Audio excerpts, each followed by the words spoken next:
Hello and welcome back to the channel. Basically today what we're going to be looking at is getting to the bottom of those mechanical issues with the Jag, starting off with looking at doing the inner tie rod.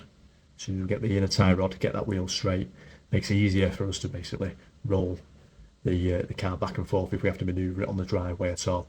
Once we've done that, we're then going to look to move on to the engine, to the main thing basically, and trying to get to the bottom of why it won't start. But yeah, without further ado, let's get into the video. Right, so first things first, taking the front passenger side wheel off so it's more accessible to that inner tie rod. Basically managed to get hold of a pair of these inner tie rods for 35 quid, and that was from AutoDoc. I'm a big fan of AutoDoc, to be honest. It's a really good one to go to as like an alternative to your car parts. They're not obviously going to be the quickest because you can't just pop into the shop and grab the part then and there, but if you have got that additional time that you can spare on getting the parts to yourself, it's definitely worth considering them. Similar to your Euro car parts, just a case of typing in your registration, your vehicle, or choosing your make and model, and then it'll come up with all the details against that vehicle. When you are looking at your parts, do double check them because, as we all know, they're not always correct on those websites, but yeah, definitely recommend them. Once the front wheel was off, with the gaiter that's on the inner tie rod, far more accessible there then. There's a couple of clips on there. I find them really quite fiddly to get off, but they are reusable, so just a case of getting a set of pliers, getting on there, pulling it off, and then just making sure you're making that adjustment so that it'll tighten up in the correct manner when you are putting it back on as well. On the other side of the inner tie rod, and then with my vice grips, I was able to use a set of adjustable spanners that obviously then released the inner tie rod from the steering rack itself. With that released, it's just a case of pulling it out, and then obviously it's the opposite to get your inner tie rod back in. With this, one thing I would say is obviously I was just doing this as a temporary measure. I'm still not aware at this point of whether the engine's even going to fire or anything like that. It's just a case of making it easier for us to manoeuvre this car. So that was a bit of an odd one.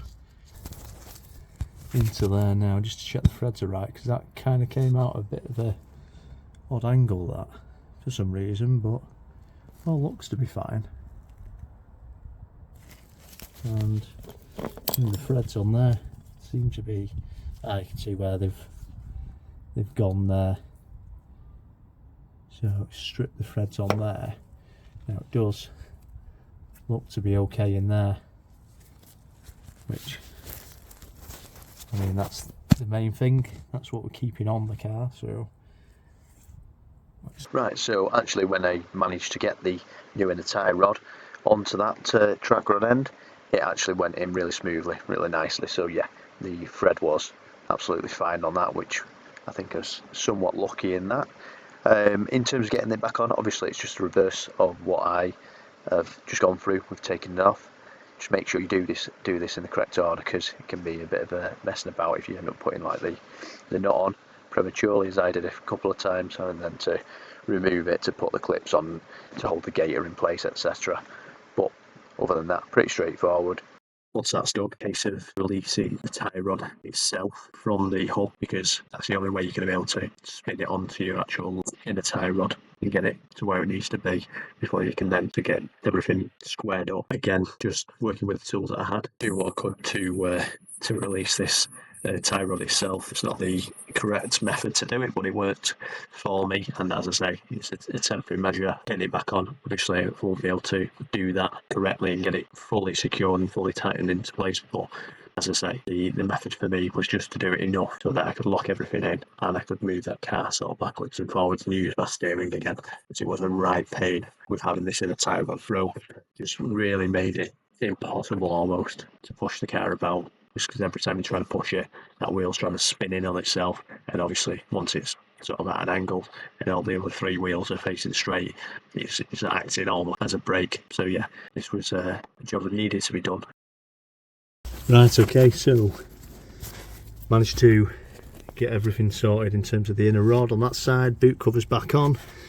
What I've done is I've measured the difference basically from here to here, and the thread as well, to give me an estimate of where that needed to be. So hopefully the tracking won't be a mile off, and the wheels will be as straight as possible. Obviously this is only really a quick job, and then obviously get it properly all four-wheel aligned, and they'll do the alterations there. Coming back here, so I had to get the actual tie rod itself off, so I've got it off. I've not managed to get it fully back on, but as you can see there, we've done enough to get it rolling.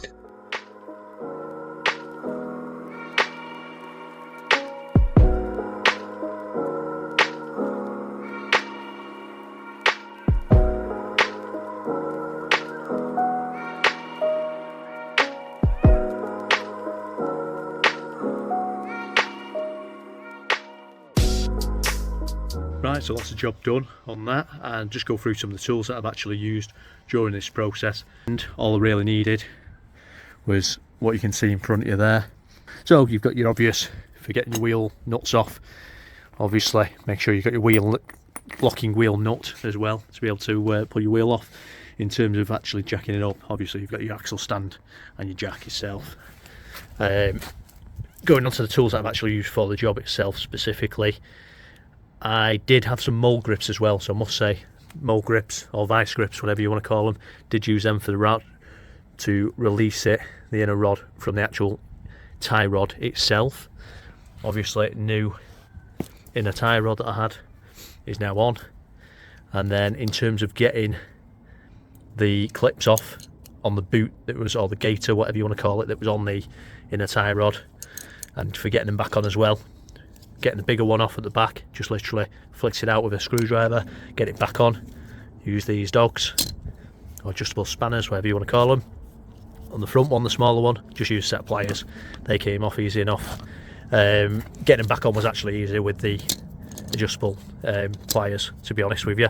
In terms of then releasing the inner tie rod itself, an adjustable, didn't have a spanner big enough, not sure what size the actual inner it is itself, but open this probably to about there, so it's really quite a wide nut, if you like, on the inside of there. Released it with that, obviously then managed to get the new one back on with that.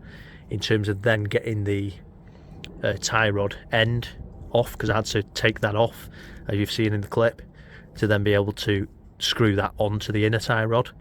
I actually just gripped, I managed to release it initially with my adjustable spanner, and then I gripped it with these from the bottom, just pushed it down at a bit of an angle, just so that then I could get onto it with the spanner to release the nut from the top. Otherwise the thread itself will just spin with the nut and you won't actually get it off. Getting it back on, just did the same process. Was difficult, if not properly on. As I say, it does need properly tightening up with other tools, but as this is just a temporary job, that's good enough for now. Just a quick one that I've just remembered as well, obviously use tape measure as well then, just in terms of measuring the actual thread itself on the inner rod, just to get an estimation as to what it was from the other side to this side. So that was another tool that was used, which hopefully will give us sort of a there or thereabouts tracking on the car, just as a temporary measure, until obviously four-wheel alignment's done. So I'll thank you very much for watching this. Thank you for supporting the channel. If you can, please just put the thumbs up, drop us a comment if there's anything that I've done that I could improve on, or if there's any certain tools, especially for this job, that would have made it easier. Let me know, because obviously I'll look to get them in the future if I ever come against this again. Not too bad a job to do, I don't think, even with the tools that I've got. It's took me maybe half an hour, 45 minutes messing about, really, more than anything. So that's a win for this, for me. I've learned a little bit on that as well, so always a win when you're learning. And yeah, thank you again. If you can, subscribe, and I'll see you on the next one.